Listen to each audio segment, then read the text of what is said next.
প্রশ্ন তো থেকে যায়, যারা এই সরকারে আছে, পরবর্তী সরকার স্বাভাবিক নিয়মে তাদের সেফ এক্সিটের বিষয়টি ভাববে। এই কারণে আইনগত বৈধতার প্রশ্ন যদি আসে তাহলে পার্লামেন্টে তার বৈধতা দিতে হবে। বাংলাদেশকে গণতন্ত্রের যে উত্তরণ, সেই উত্তরণ ৭৫-এর ৭ নভেম্বরের মধ্য দিয়ে সংগঠিত হয়েছে।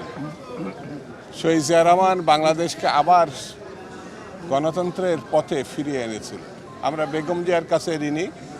বেগম জিয়া 9টি বছর আন্দোলন সংগ্রাম করে হুসেইন মোহাম্মদ এরশাদের সামরিক স্বৈরাচারকে উৎখাত করেছিল 90-এর গণঅভ্যুত্থানের মধ্য দিয়ে। বন্ধুরা, জনাব তারেক রহমান গত 15-16 বছর ধরে গণতান্ত্রিক আন্দোলনে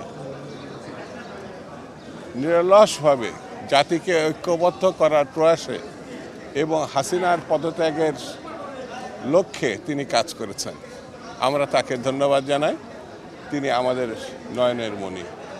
আমরা শ্রদ্ধা জানাই যারা গণঅভ্যুত্থানে যেসব ছেলেমেয়েরা আমাদের শহীদ হয়েছে, দেশবাসী শহীদ হয়েছেন, তাদের প্রতি আমরা শ্রদ্ধা জানাই এবং আল্লাহর কাছে প্রার্থনা করি, রুহের মাগফিরাত করি, আল্লাহ যেন তাদের বেশ নসিব করে। যারা আহত হয়েছে তাদের সুশিক্ষা, চিকিৎসা এবং তাদের সুস্থতা কামনা করি। বন্ধুরা, আমাদের ঐক্যবদ্ধ থাকতে হবে।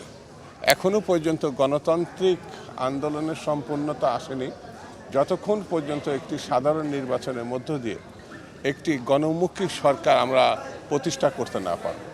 এদেশের কৃষক, শ্রমিক, মেহনতি মানুষ, এদেশের সাধারণ মানুষ, খেটে খাওয়া মানুষ, তাদের জন্য যদি কিছু করতে হয় তাহলে আমাদের ধানের শীষের পক্ষে জনমত সৃষ্টি করার জন্য ঘরে ঘরে যেতে হবে।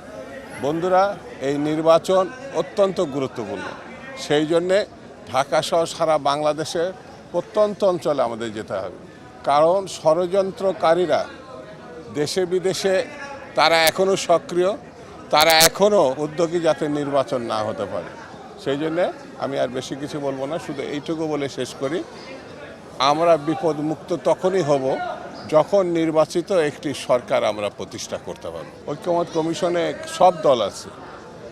সেই ঐক্যমত কমিশনে ঐক্যবদ্ধ হওয়ার পরে 15 তারিখে সেটা সই হওয়ার কথা। এখন ঐক্যমত হওয়ার পরে যে কোনো রাজনৈতিক দল তাদের কর্মসূচি নিয়ে তারা যদি মনে করে ভিন্ন মত পোষণ করবে, রাজপথে যাবে, যেতে পারে। তবে যে দলগুলো গেছে তারা কিন্তু প্রতিনিয়তই বলছে সাধারণ নির্বাচনের ব্যাপারে কোনো রকম দ্বিমত নাই।